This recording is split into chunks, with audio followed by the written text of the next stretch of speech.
Good morning, student. Welcome to all of you in the home mentoring session from the SJ Vidya School. Student, as we are doing the chapter number 4, that is determinant, today we are going to start the next topic, that is the properties of determinant. It is very important topic from the board point of view. Why I am saying that? एक question इस exercise से ज़रूर आता है board exam में, तो इस topic को बिल्कुल छोड़ने की गलती ना करें, इसको ज़रूर करें। ठीक है, तो ये टॉपिक आपने ज़रूर करना है, इसको आपने छोड़ना नहीं है। अभी आपने पहले वाले टॉपिक में आपने क्या किया, we find out the how to expand the determinant. अब इसमें हम करेंगे, इस सेक्शन में हम क्या करेंगे, some properties of determinant which simplifies evaluation by obtaining maximum number of zero in a row और column. These properties are true for determinant of any order. ठीक है, तो यहाँ पे हमारा क्या है, यहाँ कुछ प्रॉपर्टीज़ यूज़ कर रहे हैं जिससे हमारा डिटर्मिनेंट थोड़ा इजी हो जाए। चलिए let we start with the properties. यहाँ पे जो हम लोग कितनी प्रॉपर्टीज़ करेंगे, we will work on the 6 property. So let we start with the property number 1। The property number 1 is the value of the determinants remains unchanged if it's rows and columns are interchange. अगर हम इनकी रो और column को interchange करेंगे तो determinant की value हमारी same ही आएगी। जैसे दिस इज़ द ए, हमने इसका डिटर्मिनेंट निकाला -2। Now in the second we interchange the row and column, यहाँ हमारा ट्रांसपोज हो गया, इसको हम ऐसे बोल सकते हैं। After that we find it out again the determinant, the value is same, so there is no change in it. Fine, let we come on the next property, that is property number 2। If any two rows or column of a determinant are interchanged, then the sign of determinant changes.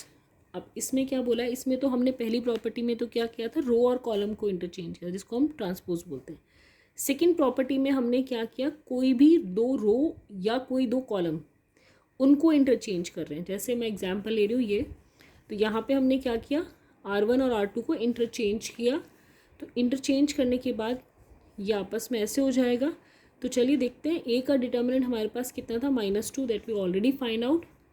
अब interchange करने के बाद हमने दोबारा से इसका determinant निकाला, तो what is the value we get, that is 2। तो it mean is that sign change हो जाएंगे अगर हम कोई रो को या कोई कॉलम को इंटरचेंज करेंगे। Let we come on the next property, that is property number 3। In the property number 3, if two rows or column of a determinant are identical, then value of determinant is 0. अगर आपकी कोई दो रो और कोई दो column same है तो हम डायरेक्टली लिख सकते हैं डिटर्मिनेंट इज इक्वल टू 0। जैसे इसमें एग्जांपल में मैंने लिया है, फर्स्ट रो और थर्ड रो आपकी सेम है तो डिटर्मिनेंट क्या हो जाएगा, 0 हो जाएगा। कुछ भी करने की ज़रूरत नहीं है, directly you can write it down. Now come on the question property number 4. If each element of a row or column of determinant is multiplied by a constant k, then its value get multiplied by k. अब यहाँ क्या दिया हुआ है कि अगर हम इसके अंदर किसी रो या कॉलम को किसी पर्टिकुलर नंबर से मल्टीप्लाई कर रहे हैं तो क्या होगा, उतना ही चेंज आप उसके डिटर्मिनेंट में देखेंगे। जैसे ये हमारा a था, इसका डिटर्मिनेंट हमने निकाला -2। अब मैंने रो 1 को किससे मल्टीप्लाई कर दिया, 2 से मल्टीप्लाई कर दिया, तो हमारा रिजल्ट में क्या होना चाहिए, जो भी हमारी ये वैल्यू आएगी इसकी नई उसकी, वो इसका 2 से मल्टीपल होना चाहिए। You get my point. A जो मैट्रिक्स है इसको हमने डिटर्मिनेंट निकाला तो इट्स वैल्यू इज़ -2। अगर मैं रो 1 में 2 से मल्टीप्लाई कर रही हूँ तो it mean is the determinant का जो वैल्यू आएगी वो क्या होगा, इसका मल्टीपल ऑफ 2, दैट मीन्स -4 आना चाहिए।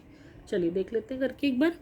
तो फर्स्ट रो को हमने 2 से मल्टीप्लाई किया, 2 4, ठीक है। Now after finding out the determinant तो हमने इसको सॉल्व किया, इट विल बिकम -4। तो all of you get clear it कि हमें क्या प्रॉपर्टी दी हुई है। Now let we come on the next property, that is property number 5। If some or all elements of a row और column of determinants are expressed as sum of two or more terms, then the determinant can be expressed as sum of two determinants. ये थोड़ा सा अलग है, इसमें क्या दिया हुआ है एक बार मैं थोड़ा सा एग्जांपल से बता रही हूँ।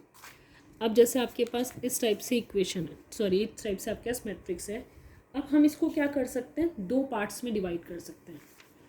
जहाँ पर भी प्लस का साइन है उसके साथ आप इसको दो मैट्रिसेस बना सकते हैं। तो ये आपकी 2 बन जाएंगी, जहाँ पे x था उसको आपने 2 पार्ट्स में डिवाइड कर दिया। ठीक है, नीचे वाली आपकी रो सेम रहेगी। अब अगर हम इन दोनों को सॉल्व करेंगे तो दोनों का आंसर हमारा सेम ही आएगा, चाहे आप ऐसे सॉल्व करिए चाहे after splitting it then you can solve it. तो हमने यहाँ पे इसको सॉल्व किया तो वी गेट दिस, यहाँ पे हमने दोनों को इंडिविजुअली सॉल्व किया and we get this same value. तो अगर आप चेक करें तो दोनों पे वैल्यू आपकी सेम आएगी। ये रिजल्ट्स हमें कई बार यूज़ करना पड़ता है। We can split matrix into 2 parts.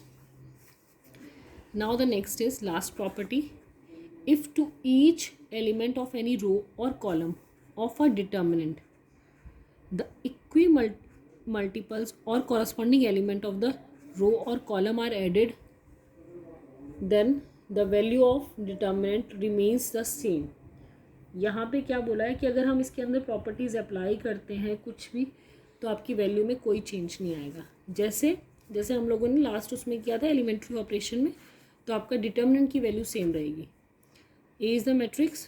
अब हमने इसमें ऑपरेशन लगाया R1 is equal to R1 plus 2R2, तो R1 हमारा चेंज हो गया, क्या बन गया, ये वैल्यू आ गई। ठीक है, अब ये वैल्यू आ गई, इसके बाद हमने क्या किया, इसको वैल्यू को सॉल्व करके देखा तो ये -2 आंसर आ रहा है। ठीक है, अगर मैं इसी को स्प्लिट करूं जो हमने यहाँ पे इसमें प्रॉपर्टी लगाई थी तो इट विल बिकम दिस। एक बार चेक कर लेते हैं, 1 + 6 हो जाएगा, 2 + 8 जैसे हमने ऊपर वाले उसमें लगाया था, the same we are doing hair.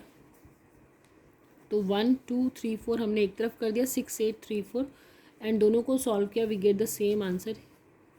आपका सेम ही आंसर आएगा, कोई चेंज नहीं होगा।